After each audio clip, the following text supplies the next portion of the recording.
अध्याय 2। बोल का मोल। एक आदमी बूढ़ा हो चला था। उसके 4 बेटे थे। बेटे यो तो सभी काम जानते थे, किंतु बोलचाल और आचरण में चारों एक जैसे नहीं थे। पिता ने उनसे कई बार कहा, यदि तुमने अपनी बोलचाल और आचरण नहीं सुधारा तो जीवन में सफल नहीं हो सकोगे।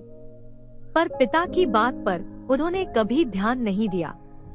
एक बार की बात है, चारों बेटे और पिता एक लंबी यात्रा से लौट रहे थे।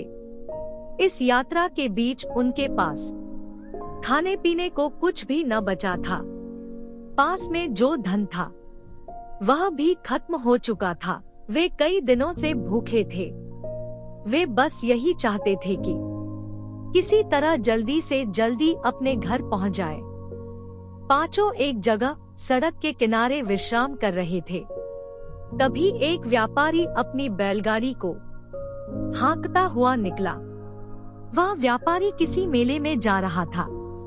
उसकी बैलगाड़ी में तरह तरह के पकवान और मिठाइयाँ भरी हुई थी। वह उन्हें बेचने के लिए जा रहा था। पकवानों और मिठाइयों की महक से पांचों के मुंह में पानी आने लगा। बूढ़े ने कहा, जाओ व्यापारी से मांगो, शायद कुछ खाने को दे दे।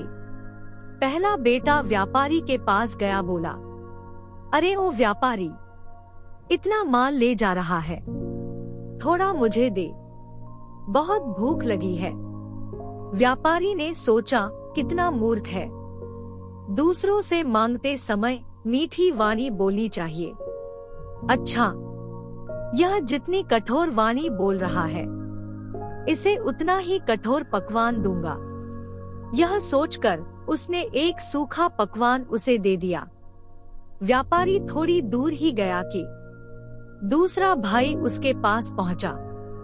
बोला, बड़े भाई प्रणाम, क्या छोटे भाई को खाने के लिए कुछ न दोगे?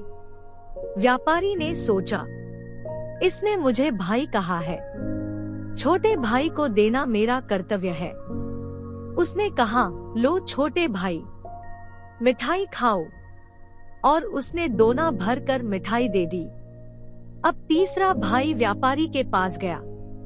वह बोला, आदरणीय, आप मेरे पिता समान है, मुझे कुछ खाने को दे। व्यापारी ने सोचा, यह मुझे पिता जैसा आदर दे रहा है, इसे तो भरपेट मिठाई देनी चाहिए। और उसने कई दोनों में बहुत से पकवान और मिठाइयाँ भरकर दे दी। अंत में चौथा पुत्र गया। उसे देखकर व्यापारी मुस्कराया तो वह भी मुस्करा दिया। उसने कहा, मित्र, इस मुसीबत की घड़ी में तुम सहारा बन सकते हो, क्या तुम मुझे भूखा ही रखोगे?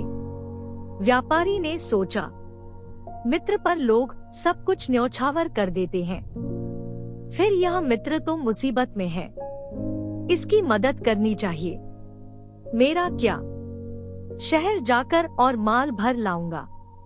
व्यापारी ने कहा, मित्र, इस गाड़ी में लदा सारा पकवान तुम्हारे लिए है, चलो, कहाँ ले चलूं?